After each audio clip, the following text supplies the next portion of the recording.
राम लखन सीता सहित सोहत परन निकेत, जिमि बासव बस अमरपुर, सचि जयंत समेत।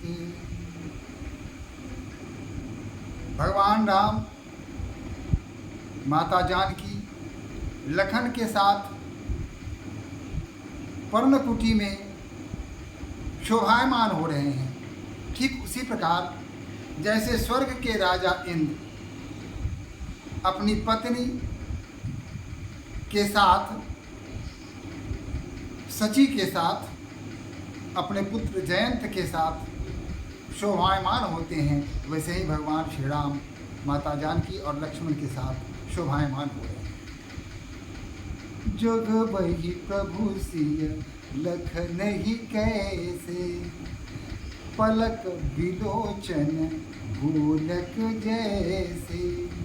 और भगवान राम भी माता जानकी और भैया लक्ष्मण की उसी प्रकार देखभाल करते हैं, उसी प्रकार स्नेह से उनका रखरखाव करते हैं, जैसे आँखों के बीच में पुतली को आंखें संभाल के रखती है। से वही लखनु सिय रघुवीर ही, जिमि अविवेक पुरुष शरीर ही। और लक्ष्मण और माता जानकी कि उसी प्रकार उन्हें सुरक्षित रखते हैं, उनकी देखभाल करते हैं, जिस प्रकार एक अविवेकी पुरुष आत्मा नहीं बल्कि इस शरीर पर विशेष ध्यान देता है, सुख सुविधाओं पर ज़्यादा विशेष ध्यान देता है, अविवेकी पुरुष की तरह भगवान राम अपने भाई और अपनी भार्या माता जानकी की देखभाल करते हैं। यही विधि प्रभु बन बसहि सुखारी, खग मृग सुर तापस हितकारी। इस प्रकार भगवान राम वन में पक्षियों, पशुओं, देवताओं और संतों के सुख के लिए निवास करते हैं। तुलसीदास जी कहते हैं कि अब लौट चलते हैं। निषाद राज के साथ क्या हुआ, जब वे लौट के गए तो उनके साथ क्या हुआ। फिर वो निषादु प्रभु ही पहुँचाई, सचिव सहित रथ देखसी आई। जब निषाद राज भगवान राम की आज्ञा से वापस लौट चलते हैं अपने घर, तो वहाँ गंगा के किनारे देखते हैं कि सचिव सुमंत जी अब भी वहाँ अड़े थे। निषाद राज को आश्चर्य होता है कि अभी तक गए नहीं। मंत्री विकल विलोकी निषादु, कहीं न जाई जस भययु विषादु। और जब निषाद राज को खाली हाथ लौटते हुए मंत्री सुमंत जी ने देखा तो दुख और विषाद से उनकी छाती भर गई। कुछ बोला नहीं जा रहा था, गला भर गया था, हृदय में उद्विग्न हो गए थे।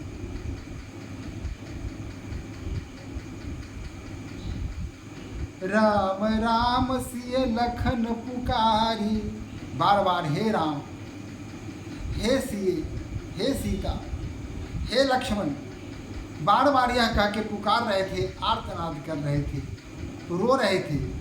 परेगु धरणी तल व्याकुल भारी, और अत्यंत व्याकुल होकर के धरती पर, पृथ्वी पर गिर रहे थे। देखी दखिन दिशि है ही आही, और जो घोड़े थे रथ के वो दक्षिण की तरफ देख रहे थे, जिधर से भगवान श्री राम, माता जानकी और लक्ष्मण वन के लिए प्रस्थान कर गए थे। उस दिशा की ओर बार बार देख रहे थे और हिहिया रहे थे, हिनहिना रहे थे। जनु बिनु पंख विहग अकुलाही। उस प्रकार ये घोड़े तड़प रहे थे जिस प्रकार कोई पंख, किसी पक्षी के पंख काट दिए गए हों और पृथ्वी पर पड़ के वह पक्षी तड़प रहा है। वही स्थिति घोड़ों की हुई थी। नहीं तृण चरहि न पियहि जलु, मोचहि लोचन वारी। व्याकुल भय निषाद सब रघुपर बाजी निहारी। घोड़े भी भगवान राम से इतना स्नेह था कि न तो वो घास खा रहे थे न पानी पी रहे थे। उनकी आंखों से आंसुओं की अजस्र धारा प्रवाहित हो रही थी। इस स्थिति को जब निषाद राज ने देखा, उन घोड़ों की इस मनस्थिति को, उसकी दुर्दशा को जब निषाद राज ने देखा तो वे भी दुख से भर गए। धरि धीरजु तब कहहि निषादु।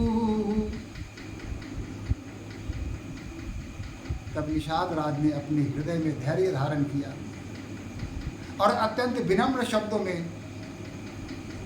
सचिव सुमंत जी से आग्रह किया। कहा, अब सुमंत परिहरहु विषादु। हे सुमंत जी, अब आपके हृदय में जो दुख है, जो विषाद है, उसे आप दूर कर लीजिए, उस क्लेश को हटा दीजिए। तुम पंडित परमार्थ ज्ञाता। आप तो पंडित हैं, आप परमार्थी हैं, आप विज्ञानी हैं, सब कुछ जानते हैं। धर बुधीर लखी विमुख विधाता। आप यही सोच करके अपने मन में धैर्य धारण कीजिए कि विधाता ही आपके विरुद्ध हैं, विधाता ही विमुख हो गए हैं। तो कोई क्या कर सकता है? जब नियति यही है तो इसमें किसी का कोई वश नहीं चल सकता। इसे नियति मान के आप स्वीकार कीजिए। अपने मन में जो आप विषाद है, दुख है, उसे हटा दीजिए। विविध कथा कही कही मृदुबानी, रथ बैठारे ऊपर बस आनी। उन्हें समझाने के लिए निषाद राज ने विभिन्न प्रकार की कथाएं कही, उदाहरण दिए और बताए कि कैसी कैसी विपत्ति लोगों पर पड़ी है राजा हरिश्चंद्र की। और इस प्रकार अन्य सत्यवादियों, भक्तों की चर्चा उनके साथ की और उन्हें ढाढ़स बंधाने का प्रयास किया, सांत्वना देने का प्रयास किया और उन्हें पकड़ के जबरदस्ती बलपूर्वक आग्रह के साथ रथ में बैठा दिया। सो कसितल रथु सकई नहा की, रघुबर बिरह पीर उर बाकी। हृदय में शोक संतप्त थे, विषाद से भरे हुए थे, व्याकुलता थी। किसी भी प्रकार उनसे हाक नहीं, रथ नहीं हाका जा रहा था।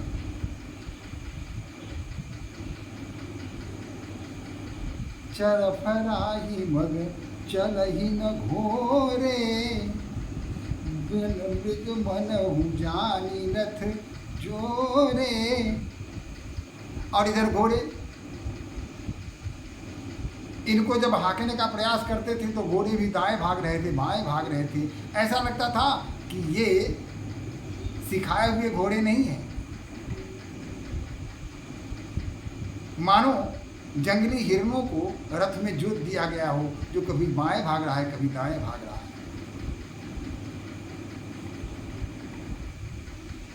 अड़की परही फिरी हे रही पीछे, राम वियोगी सभिकल दुख तीछे।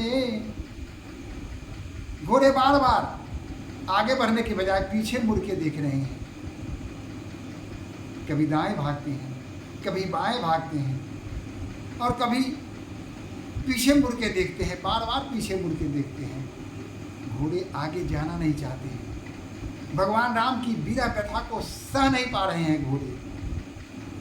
धन्य है वह घोड़ा जो कह रामू लखनऊ वैदेही, और जिसके मुंह से अगर राम लक्ष्मण या वैदेही का नाम निकल गया तो ही करी हित हे रही तेही, तो बार बार मुड़ मुड़ के उस व्यक्ति की ओर देखता है और हिनहिनाता है। बाजी बिरह गति कही किमि जाती, बिनु मन फनिक विकल जही भांति। उन घोड़ों की विकल विरह स्थिति, उनकी व्याकुलता, इसके संबंध में कहना अत्यंत कठिन है। ऐसा लगता है जैसे किसी मणि वाले सांप से मणि निकाल दिया गया हो। जो सांप की स्थिति होती है, मणिहीन सांप की स्थिति होती है, वही स्थिति यहाँ हो रही है इन दोनों घोड़ों की। आगे बढ़ना नहीं चाहते। भयउ निषाद विषाद बस, देखब सचिव तुरंग, बोली सुर सेवक चारी, तब दिए सारथी संग। जब निषाद राज ने विरह में तड़पते उन घोड़ों को देखा, दुख से बिल्कुल निहाल हुए मंत्री सुमंत्र जी को देखा, तो दुख से भरा है। समझ गए कि ये न तो घोड़े आगे जाएंगे और न सुमंत्र जी इन घोड़ों को हाथ पाएंगे। अयोध्या लौटना इनके लिए कभी संभव नहीं होगा, ये जा ही नहीं सकते। ऐसी स्थिति में क्या किया जाए? तो क्या किया? बोली सुसेवक चारि तव दिए सारथी संग, और 4 सेवकों को सारथी के संग लगा दिया कि जाओ इन्हें अयोध्या पहुंचा करके, सकुशल पहुंचा करके वहां से वापस आ जाओ। गो सारथी फिरे पहुंचाई, धिक जीवन रघुवीर विहीना।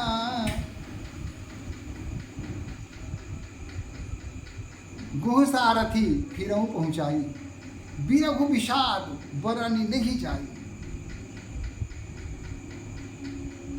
जब मंत्री सुमंत के साथ अपने 4 सेवकों को रथ पर भेज दिया और वहां से वापस निषाद रात घर आए, तो वे भी व्यथा से भर गए। उनके हृदय में भी दुख भर गया। चले अवध लेई रथ ही निषादा, हो ही छन मगन विषादा। अब अवध की तरफ ये जो 4 सेवक थे रथ को लेकर के चल पड़े, और घोड़ों में और निषाद जी में क्षण क्षण प्रति क्षण जो वेदना है, दुख है, विरह की आग है, वह भड़कती जा रही है और भी दुखी हो रहे हैं। सोच सुमंत्र विकल दुख दीना, धिक जीवन रघुवीर विहीना। सुमंत कह रहे हैं कि विकल होकर के कह रहे हैं, अत्यंत दीनहीन होकर अपने आप को कोस रहे हैं कि यह जीवन को धिक्कार है ऐसे जीवन को जो जीवन रघुवीर के बिना जीना पड़े। भगवान राम के बिना इस जीवन का कोई मूल्य नहीं, कोई औचित्य नहीं। रही न अंतहु आश्रम शरीरु, रही न अंतहु अधम शरीरु। जासु न दहई बिछुरत रघुवीरु। इस शरीर को जो अभी तक जीवन में है, ये जीवित कैसे है? इसे तो उसी समय प्राण को इस शरीर से निकल जाना चाहिए जब भगवान रघुवीर हमें छोड़ करके वनगमन कर गए। अधीर होकर के विलाप कर रहे हैं मंत्री सुमंत जी। भये अजस अब भाजन प्राणा, कवन हेतु नहीं करत पयाना। कहता कि प्राण भी पता न कैसे हैं, कितनी ढीठता है इस प्राण में। इस शरीर को पकड़ के ये प्राण क्यों अटका हुआ है, इस शरीर को छोड़ के निकल क्यों नहीं जाता। मंद मनु अवसर चूका, अजमुन हृदय होत दो टूका। इतना बड़ा संकट हो गया। भगवान राम, माता जानकी, भैया लक्ष्मण 14 वर्ष के लिए वनवास गमन कर चुके, फिर भी यह जो हृदय है यह धड़क रहा है। इसके टुकड़े टुकड़े क्यों नहीं हो जाते, ये धड़कना क्यों नहीं बंद कर देता। निजी हाथ निर्धुनि पछताई, मनहु कृपन धन राशि गवाई। अपना माथा पकड़ पकड़ के बार बार सर ढूंढ रहे हैं सुमंत जी। लगता है जैसे कि कोई अत्यंत कृपण कंजूस व्यक्ति का धन खो गया हो, धन की हानि हो गई हो। इसी प्रकार पछता रहे हैं, रो रहे हैं, विलाप कर रहे हैं। वीर बांधि बर वीरु कहाई, चले समर जनु सुभट पराई।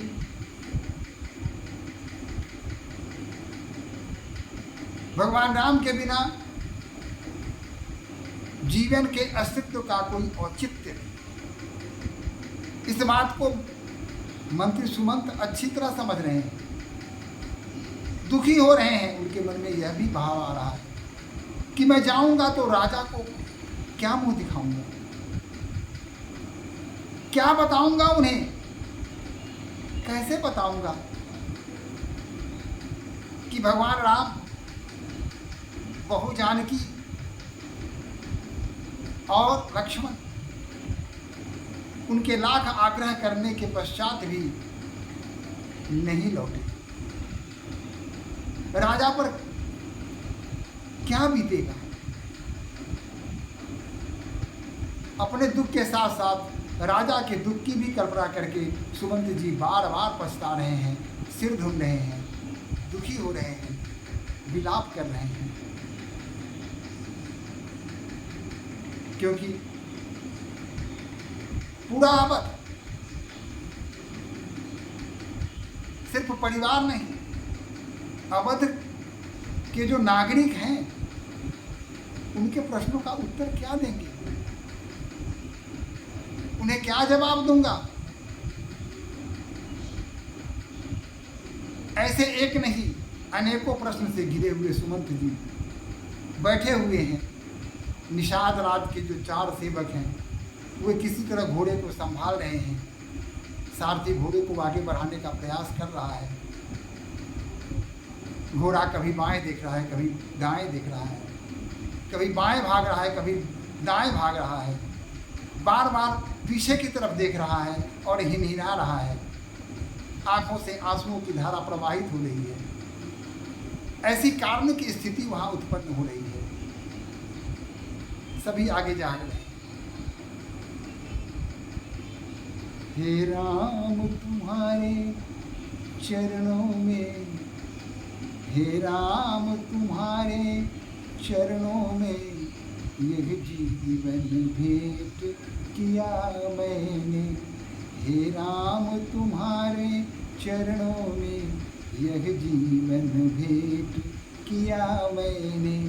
यह जीवन भेंट किया मैंने, यह जीवन भेंट किया मैंने। हे राम तुम्हारे चरणों में यह जीवन भेंट किया मैंने। हे राम तुम्हारे चरणों में यह जीवन भेंट किया मैंने।